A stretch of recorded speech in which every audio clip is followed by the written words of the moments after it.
তো ভিডিওটা করছে তোরাই যদি ভিডিও করবি বলে তাহলে আর কি হবে মাল সেইখানে কিন্তু জাল কাটে আগে তো বলে দিই কোনটা ওইখান থেকে খুলে দাও আমি এটাকে ধরে নিচ্ছি আপনি মুখটা ধরে না কেউ খুলে নেবে মুখ ধরে নিচ্ছে ওটা মুখ ধরে যাবে না দড়লা খুলো কিছু হবে না খুলো মুখ ধরে নিচ্ছে খুলো খুলো শুধু দড়িটা ওখানটা খুলে মুখ ধরে নিচ্ছে মুখ কি ওইখানে ধরলে হবে ও যেখানে ধরা আছে কাজ করার মতো ঠিকই আছে মোটামুটি নিরাপদে আছে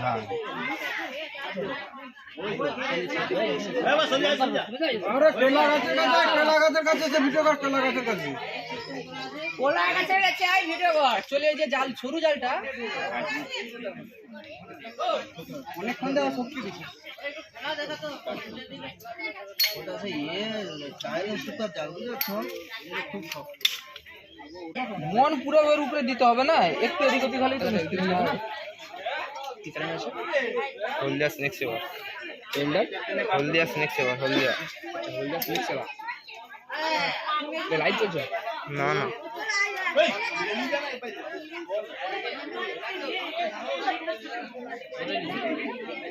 জালটাকে पहले काटছি है জালটা কাটো बारिश है देखा छड़ो नहीं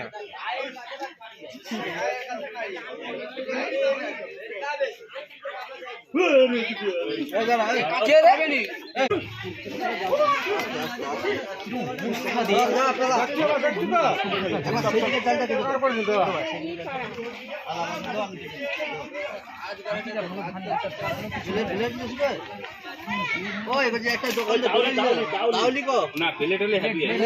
ভালো একটা করে কাটতে পারি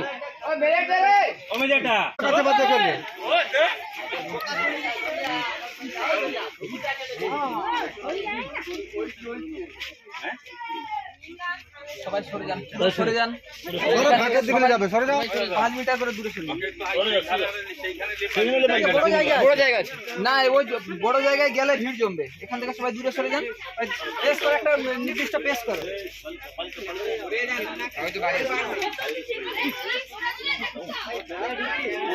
একটাই লেগে আছে ওইটা কেটে দিলে হয়ে যাবে ওই ফার্স্টটা কেটে দিলে সুবিধা হবে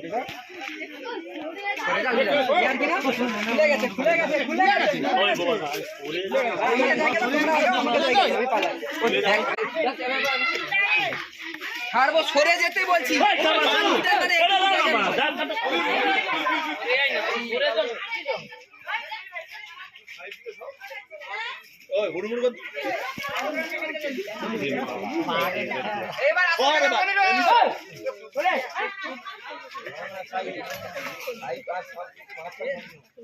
এটা কে ধরতে পারবে চিন্তাটা বেশি জোরে নয় এই যেমন ধরা আছে লাস্টে এই উপরে উপরে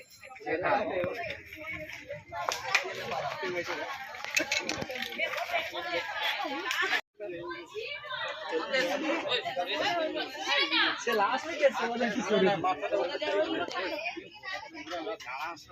ওই যেমন ধরা আছে ওই ধরা আছে ওই জায়গায় থাকো দেখতে পাবি এই জায়গাতে দেখতে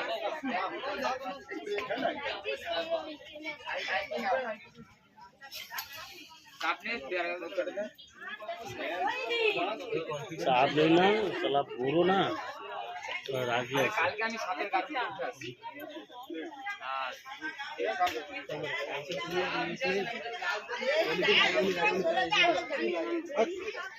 জালে সিনেমা মারতে ছাড়াই এত মশা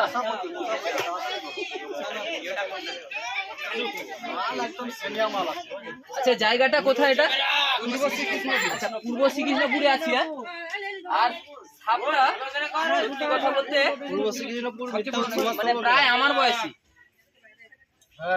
25-30 বছর তো বয়স হবেই বডির সাইজটা দেখুন দূর থেকে দেখলে মনে হবে কিং কোবরা কিন্তু এটা কিং কোবরা নয় এটা হচ্ছে কেউটে সাপ আছে হেভি সাইজের কেউটে সাপ সরে যান সরে যান ছাড়বে ঠিক আছে আর আমাদের প্রায় কাজ শেষ প্যাকিং করতে হবে। ছেড়ে দাও, ছেড়ে দাও, ছেড়ে দাও, ছেড়ে দাও, দিয়ে ছেড়ে দাও। মামা টাটা। আমার সমান প্রায়। হাত দিয়ে ছড়ে যা না গুন্নু, ছড়ে যা না। তুমি করবে? পিছিয়ে দাঁড়া, পিছিয়ে দাঁড়া। ওরে যাবি করছি, ছড়ে যা। সাপটার বয়স কত হবে? 25-30 বছর। হ্যাঁ হ্যাঁ। এই শালা একা একা ঢুকে গেছে। হ্যাঁ। সাপ সবসময় কি হয়, একটু আড়াল জায়গাটাকে ওর জন্য সেফটি জায়গা মনে করে, আর সেই জন্যই আমি সব নিয়ে নিচ্ছি ভালো করে ফটো। সোজা চলে গেল। আর কখনো কোনো বন্যপ্রাণীকে বিরক্ত করব না, ঠিক আছে? আর আমাদের মতো চেষ্টা করতে যাবেন না। আর সাপের দ্বারা কোনো অ্যাক্সিডেন্ট হলে দেখুন, সময় নষ্ট না করে, বাঁধন না দিয়ে সোজা যাবেন হসপিটালে, ঠিক আছে? কোনো রকম সময় নষ্ট করবেন না, সোজা হসপিটাল। কোনো রকম অ্যাক্সিডেন্ট হয়েছে, সোজা হসপিটাল গেলেই গিয়ে বলবেন যে সাপ কামড়েছে, কি সাপ তাও বলার দরকার নেই। আচ্ছা আমি একটা কথা বলতে চাইছি। হ্যাঁ হ্যাঁ হ্যাঁ যেমন ধরুন এই একটা সাপ আপনি ধরলেন, হ্যাঁ। আরো কি আর এইরকম সাপ আছে বলে মনে হয়? না না না, ওরকম হয় না, ওরকম নাই। ওরকম হয় না। মানে বলতে পারবেন না। আচ্ছা এই সাপটা কি ডাঙায় এলাকায় থাকে সাপ না? থাকবে, এলাকায় অবশ্যই সাপ থাকবে। সাপ একটা থাকে না, সাপ থাকে। ঠিক আছে? এই সাপ ডাঙায়ও থাকে জলেও থাকে নাকি? জলে শিকার করতে যায়, এটা বাস করে ডাঙায় আচ্ছা, শিকার করতে যায় জলে। এটাই জানতে চাইছিলাম। ওজন কত হবে? 5 কেজি। দেখি তুলে দেখতে 5 কিলো ওয়েট হবে। আমি কল। তো ঠিক আছে, এই আর কি না। আরে হ্যাঁ, আরে তো 4টা সাপ হবে, মাছ 4 কিলো হবে। হবে।